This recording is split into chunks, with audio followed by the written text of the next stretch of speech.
Hi, everyone. Seth Scrimo here again with the Best of Wooster podcast and County Veterans Outreach. My guest today is Sundee Porter. Sundee, how are you doing today? Doing well. Good. Yeah, it's Friday. A little cooler for August, but you know what? I'm going to take it. It's been hot to eat around town is. So you said the barn is your favorite place to go. What's your favorite thing to order there? Family loves to go to the barn for, believe it or not, salad bar. We enjoy going downstairs to the salad bar and can select, different options of it. You know, I'm a sucker for their blueberry bread. I got to stay away from it. Sorry, never It's my daughter's fiance too. We'll stack it on a plate.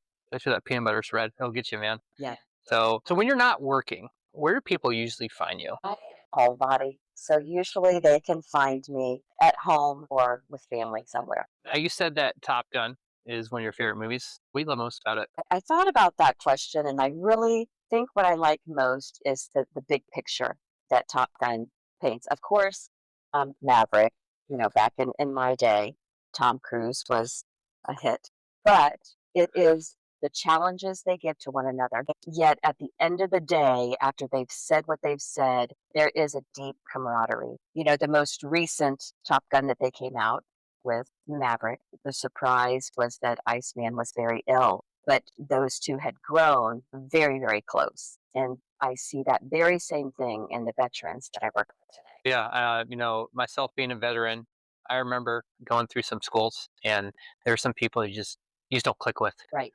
and then later down the road, you end up being stationed with them or going to an exercise with them, and then you share in that camaraderie You do. for sure. You do. I think our differences actually work out positively for us in life. And I think it takes some time to realize that, you complement one another, which you're So you shared something really powerful about what's most meaningful in your life right now, from your home to your purpose. Can you talk more about those pieces, how they all connect for you? You said your job is an extension of yourself. What's that look like on a daily basis? I was raised in a Christian home, and you learn that you are to do unto others as you would want yourself to treat. You serve others, and that's just something that I don't know. Either I was made to do or is instilled. I am far from perfect, but I love to reach out and help others. It's just something I've always done. And in my career, what that has looked like is more in the lines of social work. When I came onto this job and became an outreach coordinator, I wasn't exactly sure what to expect. How would I still be serving others? Because that is one thing in an interview that I take very seriously. And that is, I want to not just do a job to do it, but I want to do it because it is something that I believe in, and that is serving others. So I've always made it clear that no matter what I do, I still want to be in the service field. And how that relates to my job now is quite different from previous years. However, bringing these veterans together and watching them come in for the first time, maybe hesitantly because, one of either myself or a team member has invited them to come and they come in hesitantly. But when they look through the room and they have conversation with other veterans, they have like interests and they have just developed and grown over the course of the last year and a half to really enjoy, to where they look forward to coming to our events. So how am I serving now? It's bringing them together, letting them know that, many of these veterans have served and walked horrific paths, raised their children, and now, it is them and their spouse, or many of them, their spouses have already passed. So it gives some socialization and meaning and purpose. I think maybe they might otherwise not. Oh, for sure. I know that since I've been out, I've felt like a missing piece. A kind of piece of me isn't there, right? So I think having a community and like-minded people that have been through similar experiences is key because you grow from that. You learn and you feel like you're not alone. Absolutely. Absolutely. I think being in the service is so structured, and they don't have the liberty of many options as a civilian worker has. And in my previous time in employment services, I met with many, many veterans that were just coming out of, whether it be 4 years, whether it be 10 or 12 years. They're just coming out of the service after entering at such a young age, following such a stringent protocol, and now they're out in the civilian world, picking a job of their choosing, creating a resume from what was civilian or what was service related duties, and how does that fall into the civilian life. And it took me a while of wondering what is wrong with these folks to move that to they really don't know how important their role as a service member was. So you pull out, okay, we can, this work that you did here, this is where it applies today. And that was more powerful to me once I took this position. I understood more how that role played into who they are today. So yes, I didn't walk your walk, but I get that lost piece as you. Oh, for sure. Which brings me to my next question here.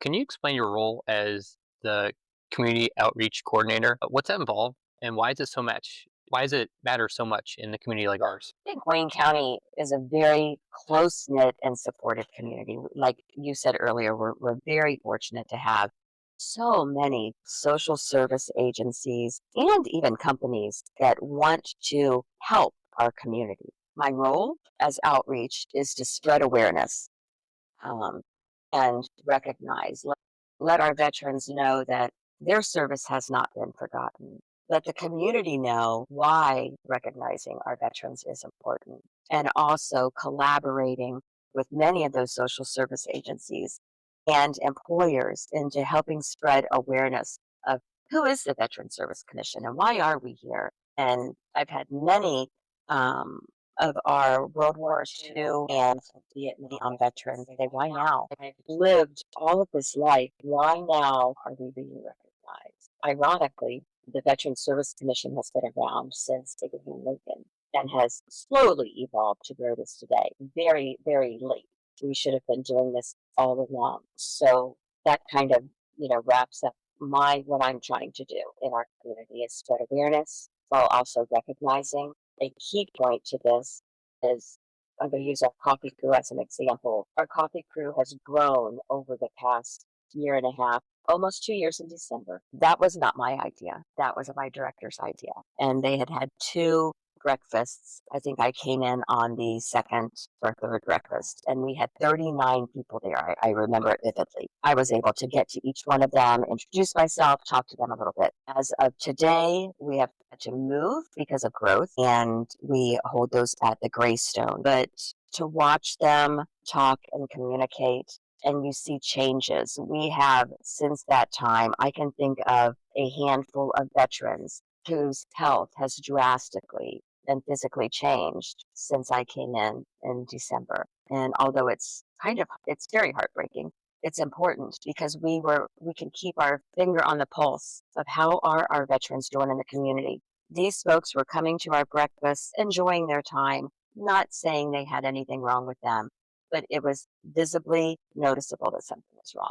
So we were able to talk to them and find out what was going on, bring them in, and ultimately help them get connected with VA services. Their diagnosis was directly related to their service, and that's huge for a veteran. Oh yeah, no, for sure.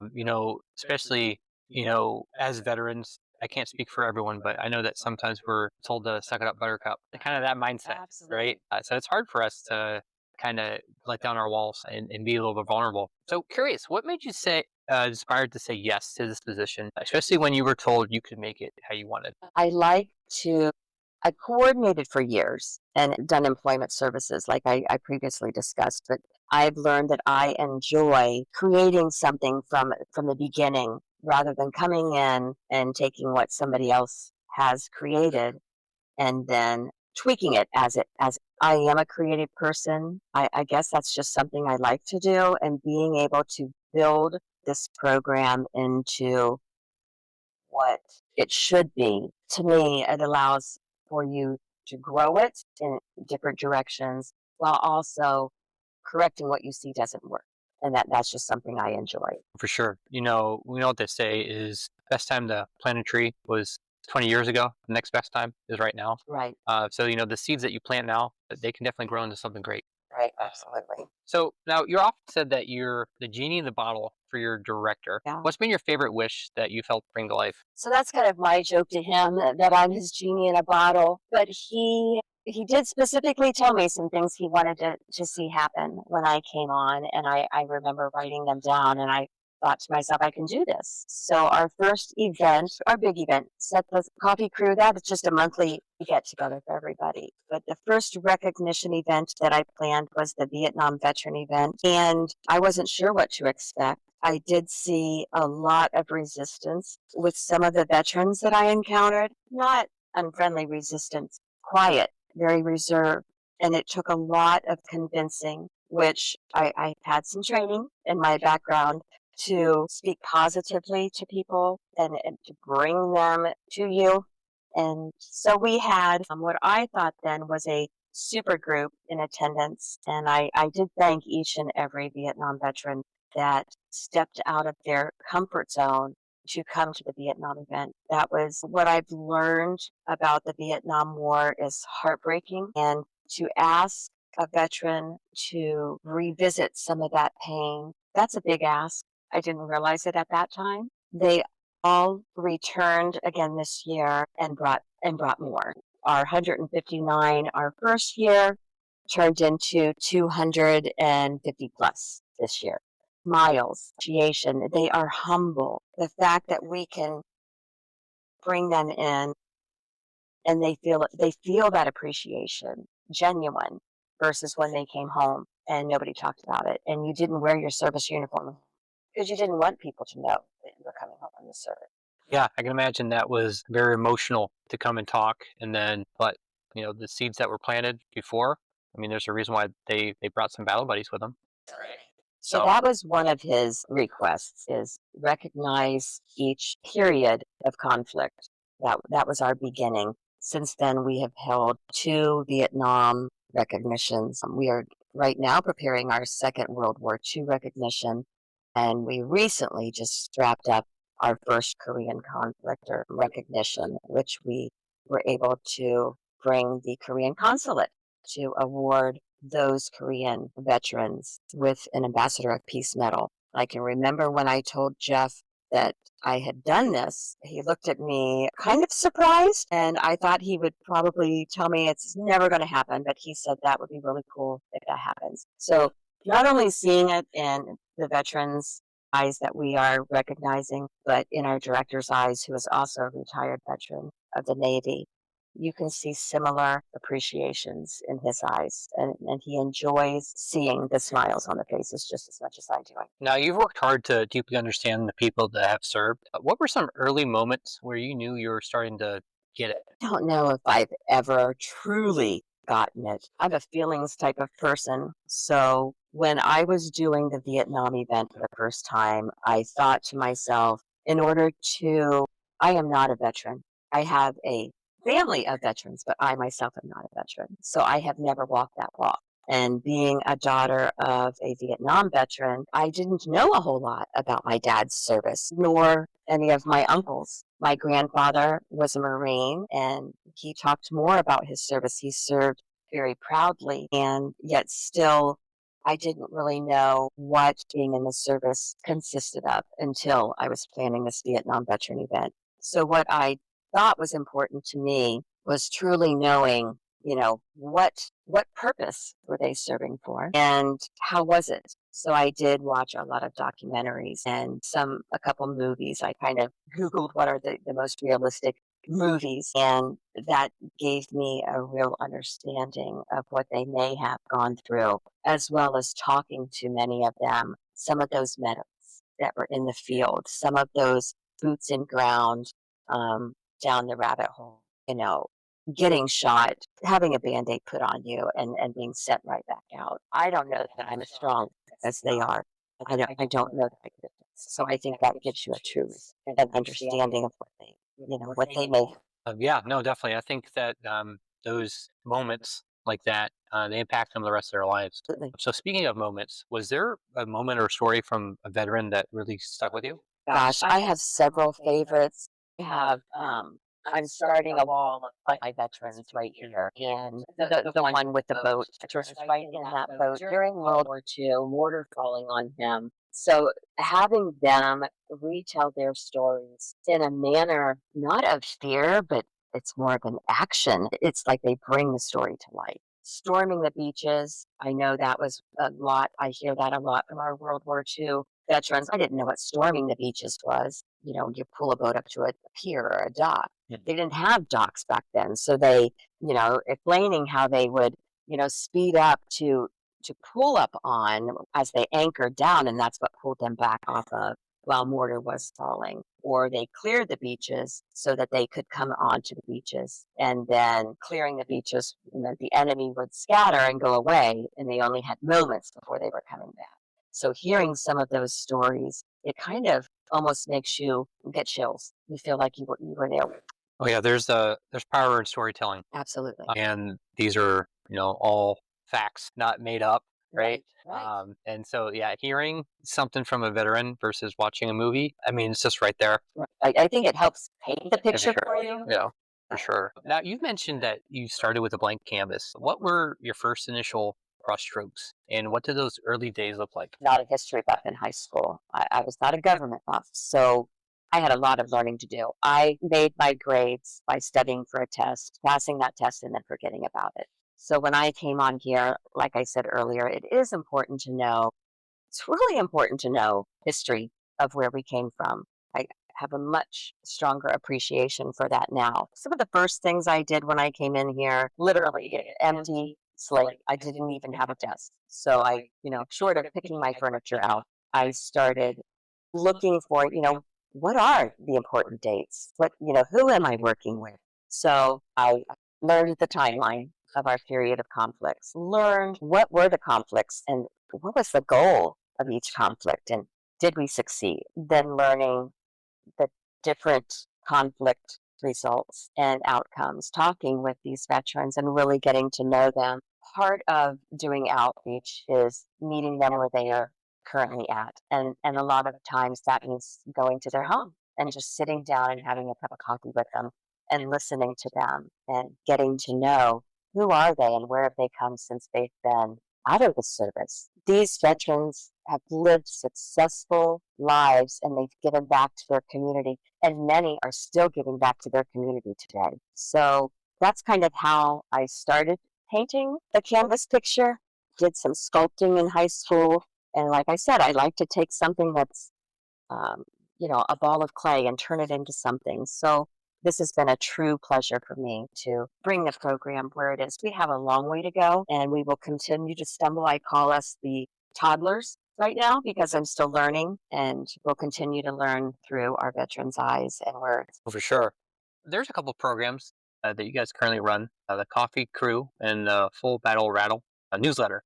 Can you tell us how those came to be and why they resonate with people so much? The coffee crew, again, that was something that our director had started up and that we meet once a month, the second Tuesday of every month, unless there's a conflict on that date. And then we sometimes meet for lunch. Typically, we meet at 9 o'clock the second Tuesday of every month. A couple times this year, we've moved to a lunch, which I think that they really enjoy. And one day this year, I'm really throwing a curveball to them, and we are going to meet on a Wednesday. So that was kind of already, that ball was in motion when I came on board. One of our director, Jeff Shaw's interests was having a quarterly newsletter that we could get information and changes out to our veterans. And very quickly, not knowing what I was coming into, I told him that I thought it was important to get the newsletter out monthly. I'm not sure how I've continued to do it, but I think it's very important. They like it. I am not a journalist, and I have a couple coworkers and friends who will tell you I'm not a good proofreader. So you will find typos in that full battle rattle, but it is nice to bring information to the veterans every month that they again feel connected to. Some of the changes that come down, some of the stories that I find. I don't write those stories myself unless it is a local recap of an event that we hold. I will do a recap.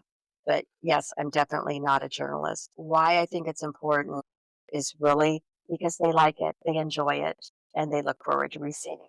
Oh yeah, for sure. A big thing with being in the military is waiting for word to be passed, right? Right. So to me, I could see that being like they're waiting to see what's going on. right, We're always taught to hurry up and wait. You just think in the military, and when when you get information like that, especially if it's going to be with your brothers and sisters that you served with, then it makes you feel good for right, sure. exactly, absolutely. So, how do you measure your success right now in your role? What's a moment recently where you saw the impact firsthand? I think you measure your success by the satisfaction. Are people getting their needs met by what you are doing? Are you truly serving the purpose that you were meant to do? And how I measure that, it doesn't come in numbers. It comes in smiles. It comes in looking over a room of 140 plus people and seeing them laugh, seeing them talk, and not quite as enjoyable, but also seeing them get connected to the benefits that they are entitled to as a direct result of their service, something that they would not have otherwise done because, like you said, pull yourself up by your bootstraps and you keep going.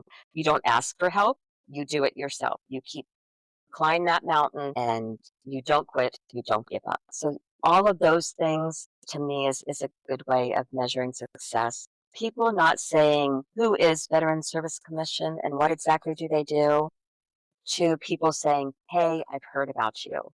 Hey, I've heard about the things that you guys are doing. That to me is measuring success. That means we are spreading awareness, letting people know we're here. We have a lot more people to reach, but my hope is that, one will tell another who will tell another. Yeah, for sure. Now, you mentioned you engage with veterans, however, if you need to be emails, visits, events. Can you share an example of a connection that meant something to you recently? I tell each one of them they're number one, and they are. Each one is number one in my eyes. I go currently, one of the projects that I'm working on for my director as his genie in a bottle is gathering information on the veterans who are in the nursing homes.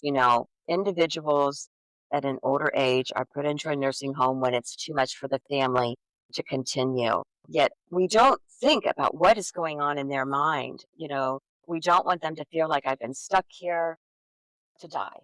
That's not. It's so you can be safe, so you can be cared for. So we also want to help support the family because that is so difficult putting a parent or a loved one in a nursing home. We want to try to support them by also helping to make those veterans know that you're not forgotten and we are here. It's a new project, still working on finding out who's where and how are these visits going to look down the road.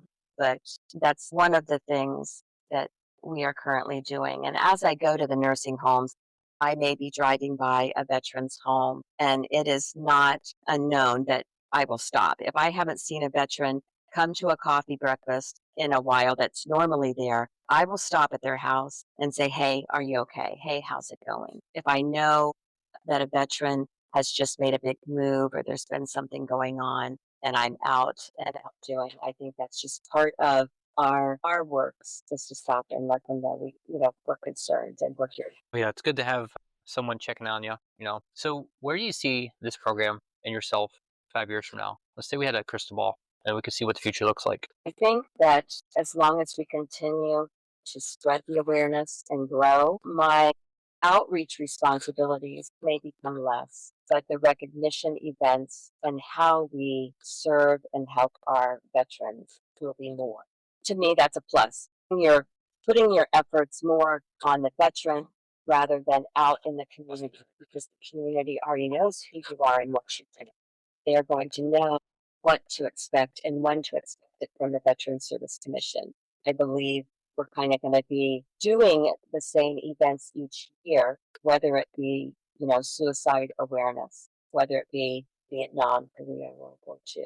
Those things fall on the same period when we recognize those big conflicts or sensitive areas. It falls the same time every year. So that's a known date, which makes it a little easier. And then emphasis can be given to the veterans. What's a dream or new idea you'd love to bring to life in the future for local veterans here? Oh, God. My dreams are usually spur of the moment. I had mentioned to you earlier that one of the age groups that we have the most difficulty locating are veterans who are currently working. So it's 25 to 60, out there working who they may know about the coffee crew, but don't get the opportunity to come because they're working. We have a resource fair every year. It is held during the day. Those veterans could be working. They are raising children. They are, taking care of a home. They are planning vacations. They have busy lives. So getting to those individuals, that is my dream. How do I envision it? I don't know yet, but I envision somewhat of a big ball or a gala for those younger folks to bring their spouse and just get together, enjoy one another's company on the weekend when they're not working. I don't want to do that prematurely. I want to do that when I know I have a good population that can help me bring that category or population of veterans in. So right now, that would be a dream for me, is to bring those younger ones in just to learn about us. What do we do? Why are we here? And I really think that if they got the opportunity to see our coffee crew or attend one of our events, whether they come themselves or they serve on the 55th Honors Detachment, they can see the faces of these older veterans. And I know what it does for me, so I can't imagine what it would do for a veteran. Oh yeah, for sure.